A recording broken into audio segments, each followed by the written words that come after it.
Coatman in the Junior Library. We just happen to have found an atlas, which in a way is a route finder, helps us to find our way. And just thinking about you and your career over the years, just thinking right back to the beginning, when you were at school, what were your favourite subjects at school?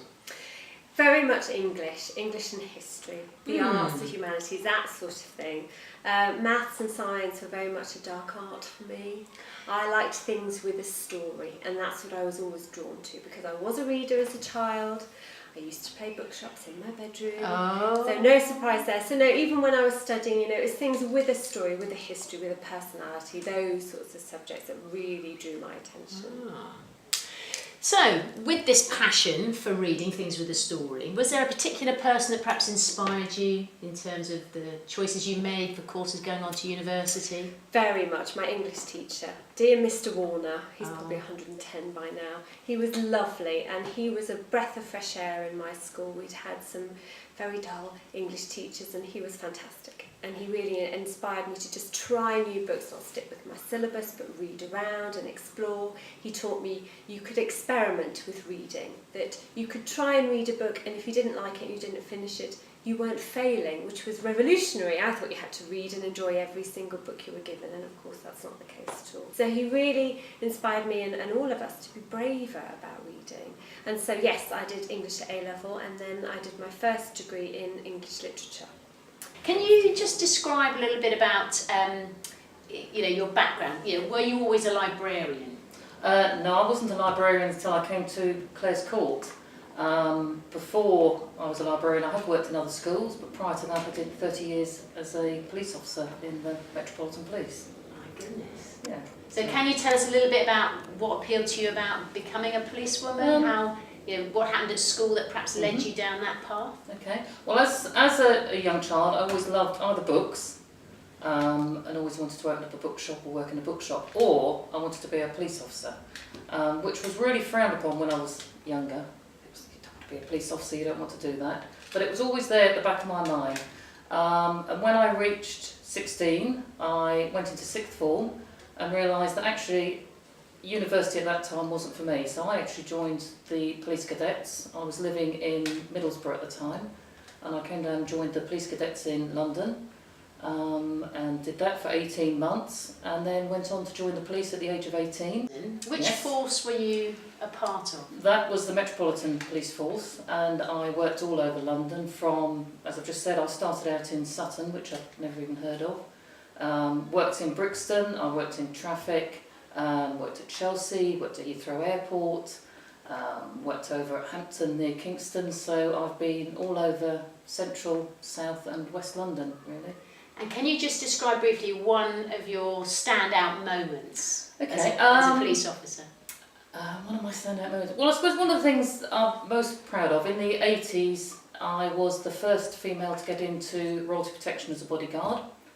I was the first one that they'd actually selected on interviews and had been able to pass all the courses, and I was all over the papers at the time, which was nice for my mum and dad. They loved it. Do your teacher voice. Oh. Right, so welcome Mr. Harris. Good to see you. Oh. Now, tell us a little bit about your role models. When you were growing up, when you were a boy, think back. Well, who were your role models? My role models were mainly Scottish rugby players, actually. My mum's Scottish, so it was all the Scottish legends, so people like Gavin Hastings, Scott Hastings, Gregor Townsend, people like that. From a football point of view, I was rugby, football and cricket all the way through when I was younger, so from a football point of view, my dad's a big Man United fan, so people like Eric Cantona and Ryan Giggs. And then cricket, a bowler called Darren Gough I used to really like. I think it's because he was aggressive when he was bowling. And I've sort of just started playing, and I broke my leg a couple of years ago, so I've just literally started playing again. I now play with Mikey Davies, who's in our first team, which is very, very nice to sort of be playing with people that you've taught. So yeah, it's good, going well. Excellent. Going well. So did you always want to be a PE teacher, or did you have other ideas in mind when you left school? Originally I didn't want to be a PE teacher. Mainly, the main reason I didn't want to be a PE teacher is from probably about the age of 12 or 13. I think everybody knew I was going to be a PE teacher and used to say to me, Scott, you're going to be a PE teacher. So for that reason I said no, I'm not, and sort of tried to go the opposite way, but I think it was always sort of meant to be. So I did. My dad's a music manager, so I always had in my mind that I was going to do sort of sports management, and we could link our businesses together, and I could be sort of a sports manager. But I don't think I've got that sort of business cutting edge to be ruthless enough. I definitely wouldn't have been able to get Wayne Rooney £300,000 a week anyway. I'm sure. Far too modest, Mr. Yeah. Harris. So what is it about PE teaching that you love the most? What are the key sort of positives about it for you? Well, I love sport, so the fact that I get to sort of be around and be involved in sport, thinking about sport all day, every day is a big factor. I like working with all the different pupils as well, and the sort of the banter they bring to every day. Really, I think that's sort of that and the sport element are definitely the two sort of most important bits to me. And yeah, the children are the reason that I keep on doing it, or the young adults in the sixth form, of course. Indeed, of course, of course. Now, you're a rugby player, yes, Yeah. but you do know a thing about basketball, we understand? Well, I'm going to attempt a trick. Is It's this a probably new gonna go trick? wrong. No, it's just going to be the bog standard spin of the ball on the finger, and we'll Okay, see how how it we do. goes. So, let's see how we get on there, There Mr. we go. Harris, over to you. Oh, look at that. Woo! That's probably So, the best I've ever Miss Barlow, thank you for agreeing to appear in our Careers movie. No problem. Can I ask you how old you were when you decided you might like to become a teacher? Well, I think I was quite young because both my parents are teachers. So obviously at sort of primary school age, I wanted to be a teacher, and then sort of grew up, grew older, didn't want to be what my parents were. Yeah, I tried a few different things, but then it was really probably when I was about 19, I sort of found myself in a position where I needed to get a job and have a look at different possibilities before going to uni. I was a learning support assistant for a year. I got a job at a local primary school and absolutely loved it, and that's what I wanted to do. So found a course at university and did my teacher training for 3 years, and yeah, here we are now really. So a fast track kind of sort of zoom to the top really now as head of juniors. And can you tell us anything you would advise the girls that you work with to think about when they're looking at job opportunities later? I think at the time that I said that I was looking at maybe what I wanted to do, what I wanted to be, I thought about what do I actually enjoy, and I did enjoy sort of working with younger children. I'd done a bit of coaching, netball coaching, and I really enjoyed that. So I thought about what jobs would involve working with children. I do like PE and doing a bit of teaching now, which is great of PE here. But I think it's looking at either volunteering or finding a job that links to something that you enjoy. So Megan, now can you tell us what you're dressed as? Who are you? A nurse. You're a nurse, and what's in your nurse's kit? A book.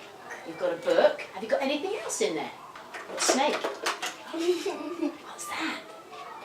It's a injection that you give people injections with. When they're poorly, so you make them better giving them an injection. And Megan, do you want to be a nurse? Do you? Why do you want to be a nurse? Because they help people get better, and you reflect what they have been ill, and you make them better. So here's Matilda, and Matilda is going to show us our very, very good balance. Wow, Matilda, that's fantastic. Shall we all blow, see if we can make her wobble? Oh, Matilda's not wobbling. She's not wobbling. Oh, Matilda, that is fantastic. I think we should give Matilda a round of applause. Woo! Well done, Matilda. Now, Matilda, can you tell me what your favourite thing is to do? What do you like best? In school. Tell the camera. Reading. You like reading? Do you? What's your favourite book? Hello Kitty. Hello Kitty. And what else do you like doing? Helping my mummy in school when she's coming in. You help Mummy when she comes to school. Do you know what you want to do when you leave school? When you're a big girl and you finish school, what might you like to do? as a job? Two things. Two things. Go on then, let's hear them. Well, one hockey and another one what my mum does. She tests if medicines can be used or not. Does she? Very exciting. Thank you, Jan. That's very interesting. So a hockey player or a scientist. Kete, can you tell us, have you got an idea yet what you might like to do for a job when you leave school? I'd like to be a singer. Would you? Would you like to sing for us? Okay. Go on then. Let it go, let it go. I can't remember the whole Oh, song. but that was lovely. Thank you for that. That was on. You were put on the spot there, weren't you? Yeah. But thank you. That was really lovely. Addie, do you have any idea when you leave school what job you might like to do? Well, I'd like to be a hockey goalkeeper. Right. Excellent. And have you got a plan B like Jana? Anything else you might like to no, do? I really want to be. So that's where you're going to put all your energy. Yeah. Fantastic. Miss Cox will be proud. I think so.